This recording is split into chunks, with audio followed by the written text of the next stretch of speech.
ದೇವರ ನಾಮಕ್ಕೆ ಸ್ತೋತ್ರವಾಗಲಿ. ಇಂದಿನ ನಿರೀಕ್ಷೆಯ ವಾಕ್ಯವನ್ನು ನಾವೆಲ್ಲರೂ ಓದಿಕೊಳ್ಳೋಣ. ಆದಿಕಾಂಡ 21ನೇ ಅಧ್ಯಾಯ 15, 16 ವಾಕ್ಯಗಳು. Genesis chapter 21 verse 15 and 16. ತಿತ್ತಿಯಲ್ಲಿದ್ದ ನೀರು ಮುಗಿದ ಮೇಲೆ ಅವಳು ಮಗುವನ್ನು ಒಂದು ಗಿಡದ ನೆರಳಿನಲ್ಲಿ ಹಾಕಿ, ಮಗುವು ಸಾಯುವುದನ್ನು ನೋಡಲಾರೇನೋ ಅಂದುಕೊಂಡು ಬೆಲ್ಲೆಸುಗೆಯಷ್ಟು ದೂರ ಹೋಗಿ ಅವನೆದುರಾಗಿ ಕೂತುಕೊಂಡು ಗಟ್ಟಿಯಾಗಿ ಅತ್ತಳು. ಆ ಹುಡುಗನ ಮೊರೆಯು ದೇವರಿಗೆ ಕೇಳಿಸಿತು. ಹಾಲೆಲೂಯ. ಆ ಹುಡುಗನ ಮೊರೆಯು ದೇವರಿಗೆ ಕೇಳಿಸಿತು. ಅವಳು ಮಗುವನ್ನು ಸಾಯುವುದನ್ನು ನೋಡಲಾರೇನು ಅಂದುಕೊಂಡು ದೂರವಾಗಿ ಅವನೆದುರಿಗೆ ಕೂತುಕೊಂಡು ಗಟ್ಟಿಯಾಗಿ ಅತ್ತಳು. ಇದು ಯಾರು? ಹಾಗರಳು ಅಬ್ರಹಾಮನ 2ನೆಯ ಹೆಂಡತಿ, ಸಾರಳ ದಾಸಿಯಾದ ಹಾಗರಳು.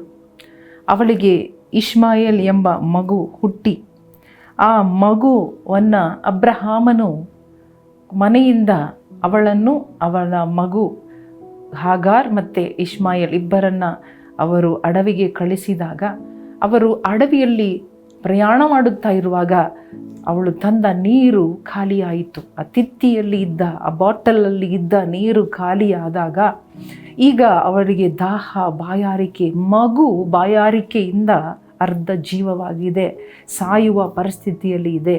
ಆಗ ಮಗು ಸಾಯುವುದನ್ನು ನೋಡಲಾರೆ ಎಂಬುದಾಗಿ ಅವಳು ಬಹಳವಾಗಿ ದುಃಖವುಳ್ಳವಳಾಗಿ ಅವಳು ಮಗುವನ್ನು ಒಂದು ಕಡೆ ಮಲಗಿಸಿ ಅವಳು ಸ್ವಲ್ಪ ದೂರ ಹೋಗಿ ಅವಳು ಬಹಳವಾಗಿ ಅತ್ತಳು ಎಂಬುದಾಗಿ. ಅವಳಿಗೆ ಪ್ರಾರ್ಥನೆ ಮಾಡುವುದು ಅವಳಿಗೆ ಬರುವುದಿಲ್ಲ, ಆದರೆ ಅವಳು ತನ್ನ ದುಃಖದ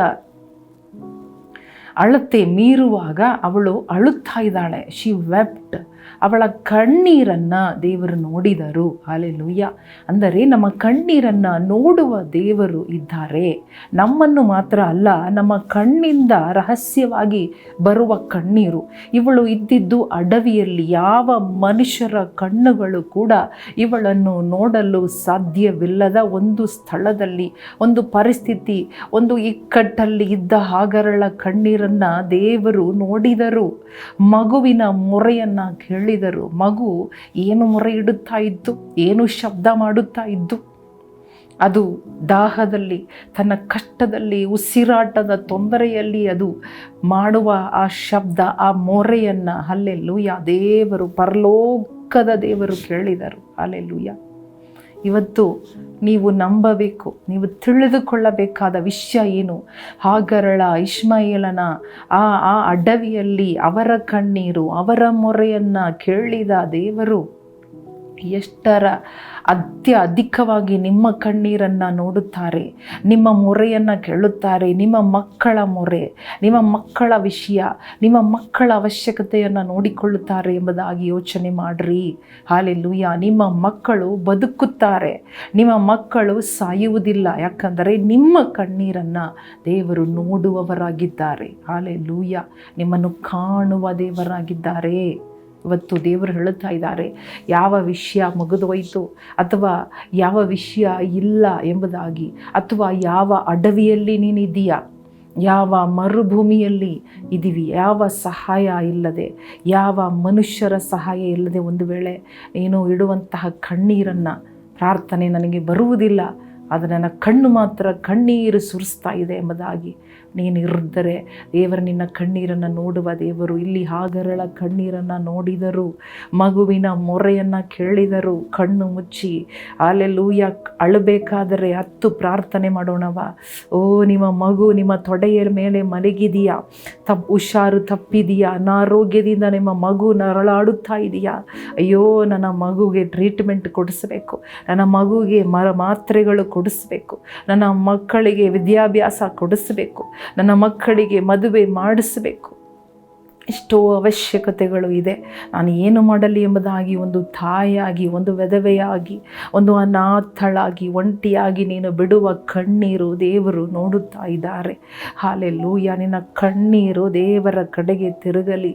ದೇವರನ್ನು ನೆನೆಸಿಕೊಂಡು ನೀನು ಬಿಡುವ ಕಣ್ಣೀರು ದೇವರು ನೋಡುತ್ತಾರೆ. ದೇವರು ಇಳಿದು ಬರುತ್ತಾರೆ. ನಿನಗಾಗಿ ಒಂದು ಹೊಸ ಕಾರ್ಯವನ್ನು ಮಾಡುತ್ತಾರೆ. ನಿನ್ನ ಕಣ್ಣಿಗೆ ತೋರಿಸುತ್ತಾರೆ.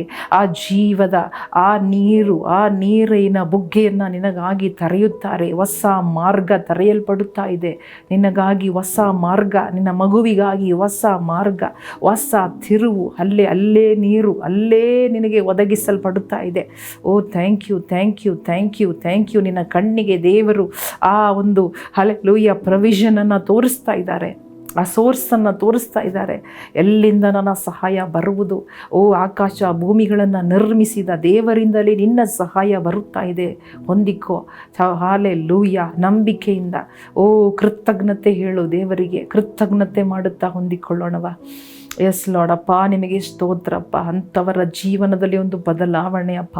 ಈಗಲೇ ಆ ಕಣ್ಣೀರು ಒರೆಸಲ್ಪಡುವುದಕ್ಕಾಗಿ ಸ್ತೋತ್ರ. ಆ ಮಕ್ಕಳು ಬದುಕಿಕೊಳ್ಳುವುದಕ್ಕಾಗಿ ಸ್ತೋತ್ರ. ಬದುಕಿಕೊಳ್ಳುವುದು not only just survive, but they will be hallelujah, hallelujah. ಅವರು ಬಲಿಷ್ಠರಾಗಿರುತ್ತಾರೆ. ಅವರು ಹಲ್ಲೆಲೂಯಾ ದೊಡ್ಡವರಾಗಿ ಬರುತ್ತಾರೆ. Hallelujah, hallelujah, hallelujah. ಅಪ್ಪ, ನೀನು ಆ ರೀತಿ ಮಾಡುವುದಕ್ಕಾಗಿ ಸ್ತೋತ್ರ ಸ್ವಾಮಿ. ಮದುವೆ ಕಾರ್ಯಗಳು, ಇಷ್ಮಾಯೇಲ್ ಬದುಕಿದನು, ಇಷ್ಮಾಯೇಲ್ ಬೇಟೆಗಾರನಾದನು, ಇಷ್ಮಾಯೇಲ್ ಬಲಿಷ್ಠನಾದನು, ಇಷ್ಮಾಯೇಲ್ಗೆ ಮದುವೆಯಾಯಿತು. Hallelujah, hallelujah. ಅದೇ ರೀತಿಯಾಗಿ ನಿಮ್ಮ ಮಕ್ಕಳಿಗೆ ಯಾವ ವಿಷಯದಲ್ಲಿ ನಿಮಗೆ ಚಿಂತೆ ಇದೆಯೋ, ಅಳುತ್ತಾ ಇದ್ದೀರೋ, ಆ ಕಣ್ಣೀರಿಗೆ ಬದಲಾಗಿ ದೇವರು ನಿಮ್ಮ ಎಲ್ಲ ಕಾರ್ಯಗಳನ್ನು ನೋಡಿಕೊಳ್ಳುವ ದೇವರು. ಯೇಸುವಿನ ನಾಮದಲ್ಲಿ ಬೇಡಿಕೊಳ್ಳುತ್ತೇವೆ ನಮ್ಮ ತಂದೆಯೇ, ಆಮೇನ್. ಪ್ರಿಯ ಸಹೋದರ ಸಹೋದರಿಯರೇ, ಹಾಗರಳ ಕಣ್ಣೀರನ್ನು ನೋಡಿದ ದೇವರು, ಆ ಮಗುವಿನ ಮೊರೆ ಕೇಳಿದ ದೇವರು, ಇವತ್ತು ಇಂತಹ ಪರಿಸ್ಥಿತಿಯಲ್ಲಿ ನೀವಿರುವುದರಾದರೆ ಖಂಡಿತ ಇದನ್ನು ದೇವರು ಇದು ಶಾಶ್ವತ ಅಲ್ಲ, ಇದು ಬದಲಿಯಾಗುತ್ತದೆ. ನಿಮ್ಮ ವಿಷಯಗಳಲ್ಲಿ ದೇವರು ಬಿಡುಗಡೆ ಕೊಟ್ಟು ಒಂದು ತಿರುವನ್ನು ಉಂಟು ಮಾಡುತ್ತಾರೆ. ದೇವರು ನಿಮ್ಮನ್ನು ಆಶೀರ್ವದಿಸಲಿ. ಆಮೇಲೆ